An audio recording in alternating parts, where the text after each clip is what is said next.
पालकमंत्र्यांच्या संदर्भातला सर्वस्वी अधिकार हा मुख्यमंत्र्यांचा असतो. मुख्यमंत्र्यांनी कुणाला पालकमंत्री द्यावं, कुणाचं पालकमंत्री स्टे करावा हा त्यांचा अधिकार आहे. तथ्यहीन बातम्या आहेत. उगीच कारण नसताना अशा प्रकारच्या बातम्या पसरून देणं बरोबर नाही.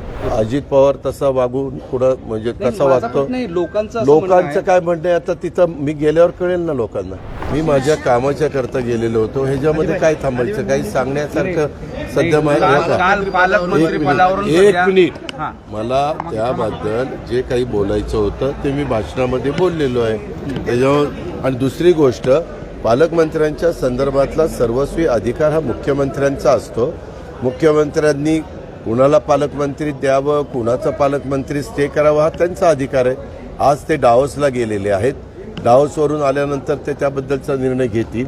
तोपर्यंत त्या ज्यांना जाहीर केलेलं होतं तेच तिथं झेंडावंदन करणार आहेत. तशा प्रकारच्या सूचना मुख्यमंत्री महोदयांनी दिलेल्या आहेत. आणि 2 ठिकाणी दिली.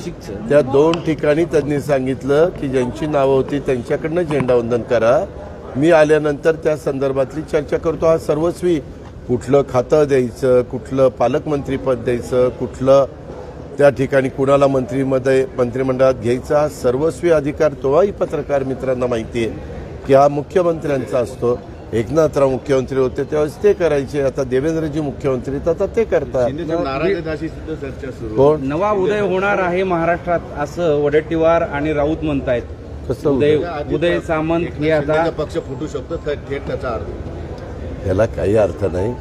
याला हे तथ्यहीन बातम्या आहेत. उगीच कारण नसताना अशा प्रकारच्या बातम्या पसरून देणं बरोबर नाही. आता मधी पण मी त्या दिवशी बारामतीमध्ये होतो. एक हे लावून टाकन तर त्यामध्ये काहीतरी सैफच्या घरावर हल्ला झाला होता. एवढ्या बातम्या, मुंबईची कायदा सुव्यवस्था ढासळली, अमकं नाही तमकं नाही फला नाही. नंतर पकडल्यानंतर कळलं की तो बांगलादेशमधनं आपल्या कलकत्त्याला आला होता. कलकत्त्यावरून मुंबईला आला होता. मुंबईला हाऊसकीपिंगचं काम काही दिवस केलं. त्याच्या काल का परवा पोलिसांनी प्रेस घेऊन ते सगळं सांगितलं. आणि तो सराईत गुन्हेगार पण नव्हता. तो अचानक त्या बिल्डिंगमध्ये शिरला. वास्तविक बिल्डिंगनी तिथला बंदोबस्त, तिथं CCTV कॅमेरे, तिथलं ज्या त्या इमारतीमध्ये अंतर्गत बंदोबस्त, वॉचमॅन ठेवणं वगैरे, तर ह्या त्या सोसायट्यांचा अधिकार आहे. आणि बाहेर कुठं काय होईल तिथं आमची पोलीस यंत्रणा काम करते. पालकमंत्री, बीडचे पालकमंत्री झाल्यानंतर आता नवीन विषय आलेला आहे की तुम्ही शॅडो पालकमंत्री हे धनंजय मुंडे असतील म्हणे. आणि त्यामुळे तुम्ही आपण अजित पवारला किती वर्ष ओळखता? खूप वर्ष.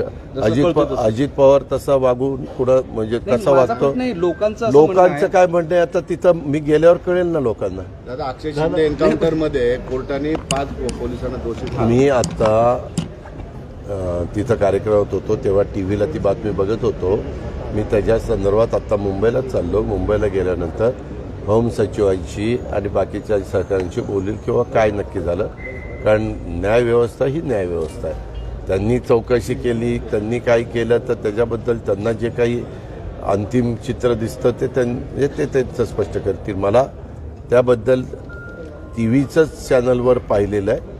मी बाकीची माहिती घेऊन त्याबद्दलचं स्पष्ट मत देऊ इच्छितो. बांगलादेशी घुसखोर जो आहे ना त्याच्या आपल्याकडे संभाजीनगर पण 10,000 निकाले. जे कुणी असतील आपल्या देशात आपल्या भारतीयांना राहण्याचा अधिकार आहे. बाहेरच्यांना इथं राहण्याचा अधिकार नाही. त्याला आपल्या संविधानामध्ये, कायद्यामध्ये, नियमामध्ये स्पष्टता दिलेली आहे. त्या पद्धतीनं सगळ्यांनी वागलं पाहिजे आणि कायदा सुव्यवस्थेची परिस्थिती हाताळली पाहिजे. थँक्यू.